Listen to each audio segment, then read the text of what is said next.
Welcome back, everybody. Would you believe me if I told you I liked conflict? That's weird, right? Well, that's fair. I don't love conflict, but I love talking about conflict and conflict resolution because, as you'll see in our lecture today, there are some strategies for managing conflict. And since we know that conflicts are going to happen anyway, it helps me. I told you guys in an earlier video, I don't love uncertainty. So when somebody could say, here's some strategies if you're faced with a conflict and here's how you can move through that, I go, yes, that's amazing because I know it's going to happen anyway. So I hope you find the chapter as interesting as I do. We'll see. We're going to talk about understanding conflict, emotions and feelings related to conflict, power and influence related to conflict, as well as conflict management strategies. If you are counting slides, there are 12 total. And so that was number one. Let's move on to number two. We have our book presents us with four components of conflict. So this is helpful to know. I would take notes here if you haven't been taking notes. Can't remember if you see this on the quiz, but for me, this is one of the most important pieces of the lesson.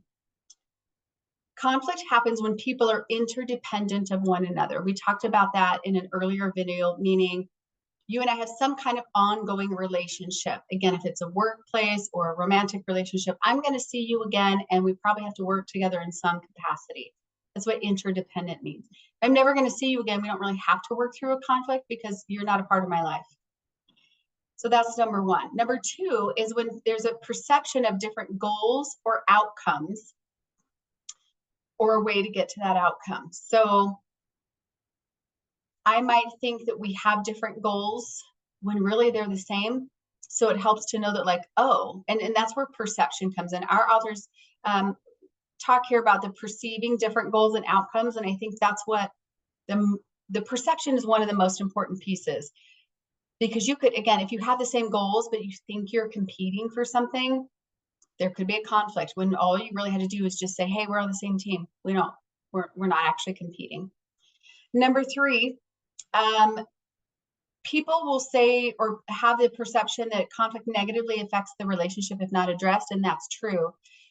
Conflict is obviously not something that is relationship building in and of itself, but if you work through the conflict, you can become a stronger unit as a result of it, because it gave you that opportunity to talk through the perceived different goals or outcomes. Also, there's also some sense of urgency to reach a solution or resolution. Generally, yes, when presented with a conflict, there is some sense of like, how quickly do we move through this? But we'll talk about sometimes not addressing it right away is beneficial, particularly if there are emotions and those emotions are not positive.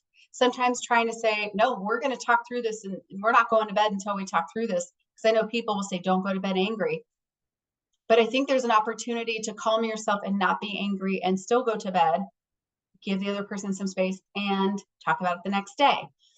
In fact, in my master's program, I had one of my faculty did a lot of research on the longevity marriages that have been together a really long time. And some of the couples said that. I just communicated my need for some space for the evening or even if it's just mental space. I just needed to process it for a little bit and then talk about the next day. So I think there's a misconception about you have to go to bed angry or you can't. There is a way, I think, to calm your nervous system and your thoughts so you can process without emotion. Now, this is maybe dependent on the situation. I'm not going to say it's true for all situations, but I would say even though it feels like there's a sense of urgency, there isn't always. You'll know that best. Our book is going to talk about some key terms that you would hear and sometimes people confuse. One of them as it relates to conflict, but one of them is a disagreement. That is when there is a difference of opinion between two or more people or groups. We just disagree. Versus an argument is a verbal exchange between two or more people on a given subject. And I would say the difference between the two generally, when we think of a disagreement, maybe it's sort of the outcome or the way it's presented, but a disagreement hopefully is you and I can think two different things on whether it's politics, health, religion,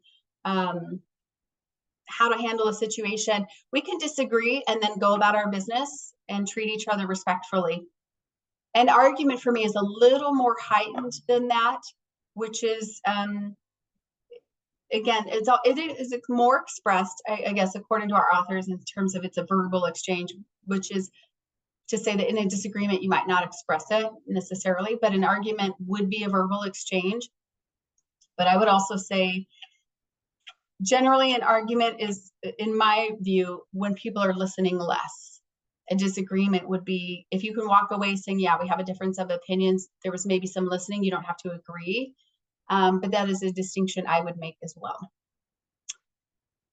Our book talks about something called a tolerance for disagreements. As you can imagine, some people have a high tolerance for disagreements. Some people have a low tolerance for disagreement.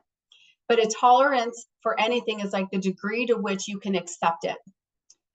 So our book says a tolerance for disagreement would be the degree to which an individual can openly discuss differing opinions without feeling personally attacked or confronted. So I'm okay having disagreements with you. And if the other person is okay too, we can both walk away going, okay, that's fine. People who have a high tolerance for disagreements can walk away feeling like, okay, I wasn't attacked. We just don't agree. I have a friend, we met for lunch recently. We don't agree on some things, about what's going on in the world, but we know that we don't agree. And so we might talk about it for 30 seconds and then we very quickly remember why we don't normally talk about it because we don't agree, but we don't let it impact the relationship because our relationship is much bigger than the one or two things we don't agree on. On the other hand, there are people who have a low tolerance. They cannot tolerate disagreements. So they do feel personally attacked when someone just disagrees with them. As you can imagine, if you're going to have a relationship with someone for a long time, you are going to have disagreements. It would be probably easier on the relationship if we were able to say, let's agree to disagree and move on to something else. Let's go watch our favorite program or go get some ice cream or go for a hike. And, that issue does not have to define our relationship. There are two main perspectives on conflict. One is that conflict is disruptive and it should be avoided at all costs. Yes, that is a valid perspective. However, if you think about that as a strategy, nothing changes. So again, we could disagree and you could say, yeah, that's how I see conflict. And I would say, okay, as long as that strategy works for you or that viewpoint works for you, then yeah, why not? But if it doesn't, perhaps there's another way to see it, which is the way I see it as it applies in my everyday life, which is to accept that it's just going to happen and figure out I'm a problem solver because I told you guys I don't like uncertainty. So like I automatically go into what can I do about this or what can we collectively do? So I've mentioned that when you work on conflict, it says here it could be a foundational building block of a relationship. If you think about it like, well, it's likely to happen because we spend a lot of time together. So how do we have this conflict build our relationship? We don't have to see it as either good or bad, or we don't have to see it as constructive or destructive. Although I would venture to say it helps if you see it as an opportunity rather than a potential to ruin your relationship. We said if not addressed, conflict can negatively impact relationships. People can stop liking each other. They can actually stop feeling like they care about one another if they let it take over. It could increase somebody's feelings to terminate the relationship. Sorry, I'm losing my voice again. Relational apathy. It says increase of relational apathy means apathy is like, I don't care one way or the other. So I'm having that thought more often because I'm like, I don't care, whatever, I'll take it or leave it. It could lead to increased revenge-seeking behaviors if I feel like you're always coming at me. Maybe over time I try to do this thing to you, and then you do this thing to me, and then now we just have more and more conflicts to work through. And it can result in or lead to more aggressive behaviors, or the opposite, which is just completely avoiding the conflict. We're going to act like it doesn't happen. And that might be, if you've ever lived with people who are in high conflict, and you're just living with them, you can feel it. People around you can definitely feel it. It changes the vibe for sure. One strategy for thinking about how to move through conflict would be to become emotionally aware. And then that means that you are aware, you're mindful of how you're feeling, and you're also willing to communicate that. In an earlier lecture told you I was at a party earlier today, because yes, I'm shooting a lot of these videos in the same day. And one of my grandnieces came up to me and she said, I'm having a bad moment. And I said, why? What happened? She said, DJ, she is like, I think 10 or 11, just turned 11. And she's like, DJ said he doesn't want to play with me, because we were at like a place where they can play. And DJ's 6. So I'm like, well, I go into conflict mode, management mode, right? I'm like, well, so what did you say to him when he said it? She's like, nothing. I'm just upset with him. And I'm like, okay, so you're upset. That's how you feel about it. That's valid. Does he know that you're upset? And she's like, probably not. I didn't tell him. And I said, okay, then if you didn't tell him, he probably has no idea, which means this is actually not a conflict. Here, she's let her emotions be brought down. She's become less happy at a party where there's lots of games to play based on a comment that somebody said, and he has no idea it even upset her. So I encouraged her. I said, what if you go back to him? Do you want to play with him? She said, yeah. I said, what if you go back to him and just say, hey, what you said hurt my feelings? He has the choice then to say, oh my gosh, I'm so sorry. Again, he's 6, so we'll see. Or he could say, so what? Get over it. I'm not going to play with you. And if that's what he says, then she knows to go about her business. And okay, we're not doing that today. She can feel however she wants. But unless she communicates her feelings to him, there's no opportunity to work through it, because he can't read her mind. And a 6-year-old at a play place, he's not going to try. It's not going to occur to him. And you might say, well, we're adults, so obviously the other person should know. Same thing. We all have so much on our minds. There's so much going on in the world. We have things to do. We can hope other people can read our mind, but we can't really expect that. So we would want to, I think the first step is being mindful about how we feel during a conflict, and then do what we can to communicate that in a healthy way.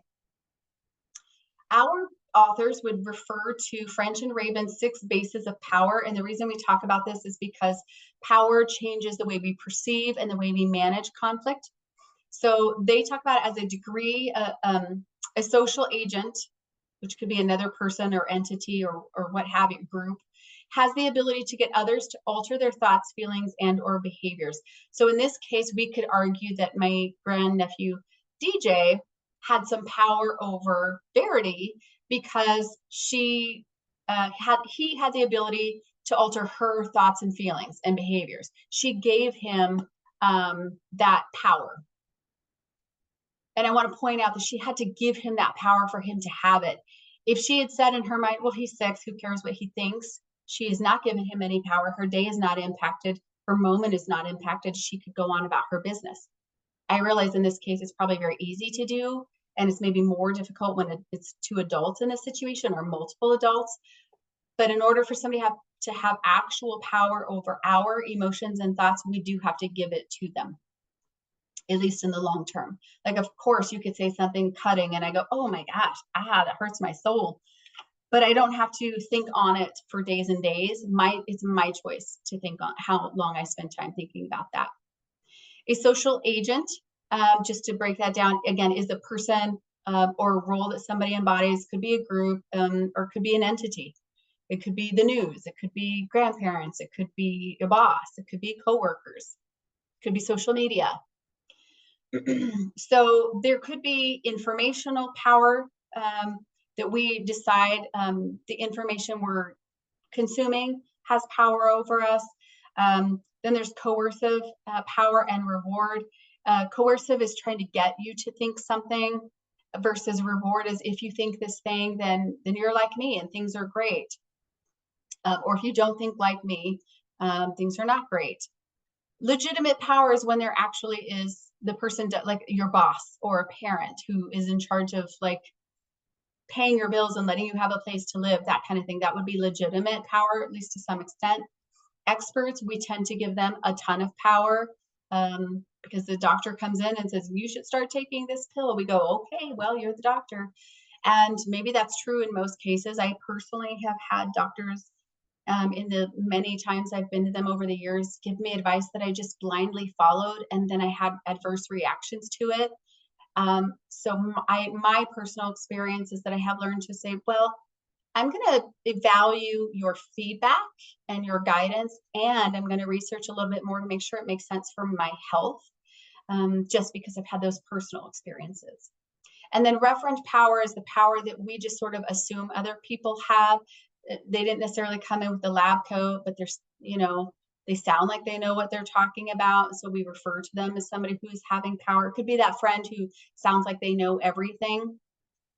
So it's important to think about not only does the other person have power, but is there a perception that you have power?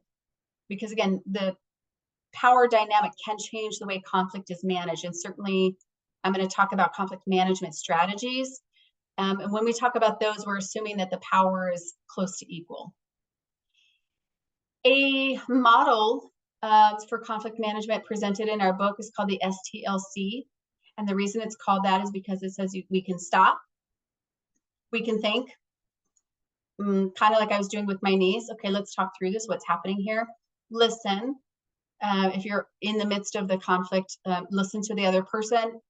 Listen to what is being said and also what is being shown to you, as we talked about with the listening chapter. And then again, communicate.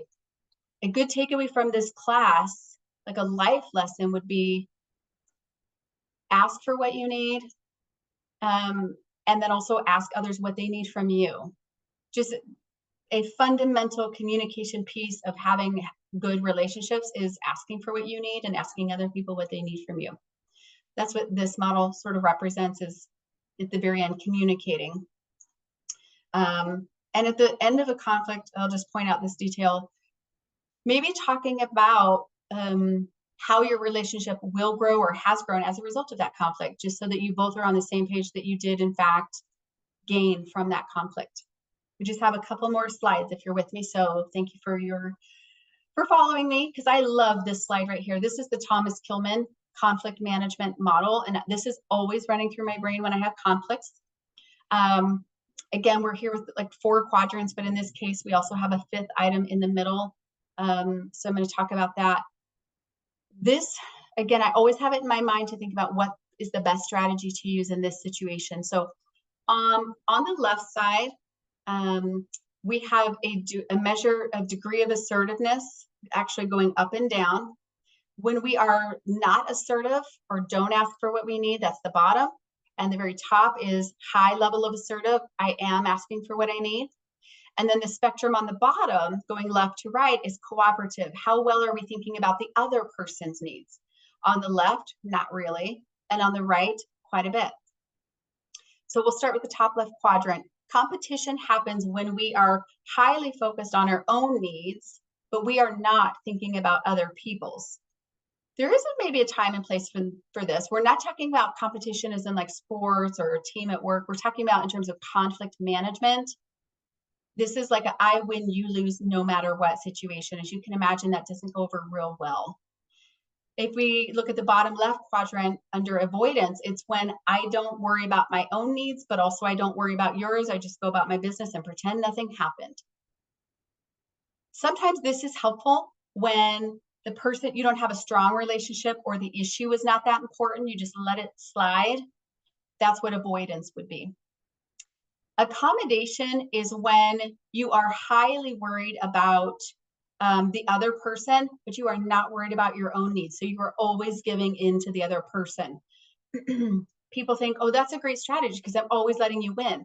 The problem with this as a strategy for continued use is that you've now started teaching people you either don't have needs or you're not worried about them. And therefore, they're more likely to keep trying to take and take and take because you have communicated through your strategy that you're not worried about your own needs.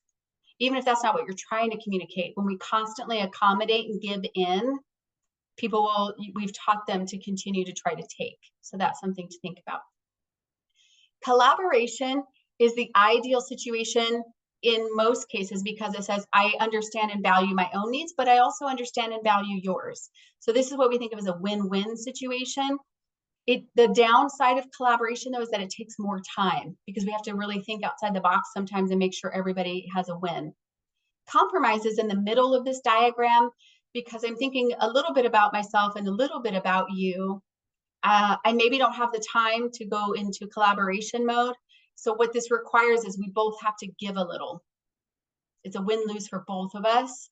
That's why compromise is not always the best, because each person still loses a little bit, but it is faster than collaboration. Oh, this should say review, so that's my bad. So we talked about understanding conflict, emotions and feelings related to conflict, power and influence related to conflict, as well as conflict management strategies. Can't wait to see what you guys write about in your submissions, and I'll see you guys soon. Bye.